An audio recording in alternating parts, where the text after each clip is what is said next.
అందరికీ నమస్కారం. ఈ వారం కథ పందెం గెలిచిన కమల. మొట్టమొదటిసారిగా మన ఛానల్ చూస్తున్నట్లయితే సబ్స్క్రైబ్ చేయాలని కోరుకుంటున్నాను. మరి కథలోకి వెళదామా? సరోజ, మాల, కమల మాట్లాడుకుంటున్న సమయంలో కమల తన స్నేహితురాండ్రతో నేను ఉండరా లేరా అంటూ మాస్టర్ని సంబోధిస్తూ మాట్లాడగలను అంది.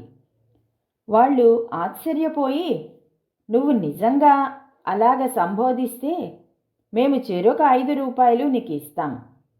అలాగ అనలేకపోతే నువ్వు మాకు చెరొక 5 రూపాయలు ఇచ్చుకోవాలి అన్నారు. సరే అంటూ పందానికి ఒప్పుకుంది కమల.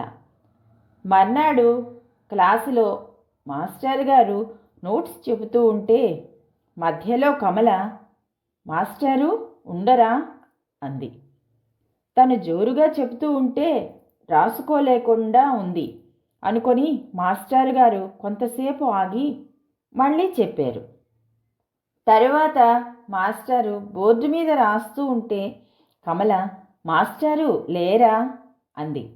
తను బోర్డుకు అడ్డంగా ఉన్నాననుకొని మాస్టారు పక్కకి జరిగారు.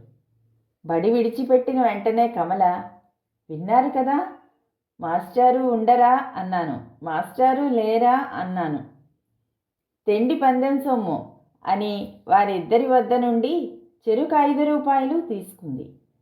సరోజ, మాలలు కమల తెలివికి ఆశ్చర్యపోయారు. బాగుంది కదండి కదా. ఈ కథ కానీ నచ్చినట్లయితే లైక్ చేసి షేర్ చేసి మీ అభిప్రాయాన్ని కామెంట్ బాక్స్లో తెలియచేస్తారని కోరుకుంటూ మరో వారం మరో మంచి కథతో మీ ముందు ఉంటాను. అంతవరకు సెలవు.